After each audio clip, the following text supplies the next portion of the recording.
পাঁচ ওয়াক্ত নামাজ যে মেয়েরা পড়বে, সমাত শাহরাহা যারা রমজানের রোজা রাখবে, আতাআত বালাহা স্বামীর আনুগত্য করবে, হাফিজাত ফুরুজাহা লজ্জাস্থানের হেফাজত করবে।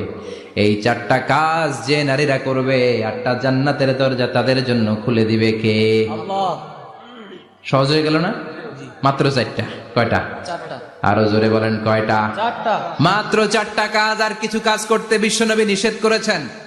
জামার উপর দিয়ে পারফিউম মেখে যেতে নিষেধ করেছেন মুহাম্মদ সাল্লাল্লাহু আইয়ুমা ইমরাআতিন ইস্তাআতারাত, যেই মহিলারা পারফিউম মেখে বের হলো পুরুষদের দৃষ্টি আকর্ষণের জন্য, কিয়ামতের দিন জিনাকারিনীদের কাতারে ওদেরকে দাঁড় করাবে কে? আল্লাহ। অনেক মহিলারা আছে ঝাঁঝালো পারফিউম দেয়, আছে না? আছে। টেম্পুর মধ্যে বসাই যায় না, না সিএনজিতে বসছেন, এদিকে বসছে খালাম্মায়, হায় হায় পুরা সিএনজি আমোদ করে ফেলাইছে, এত ঘ্রাণ, ঝাঁঝালো গন্ধ, ঝানিয়া নিষেধ করেছে।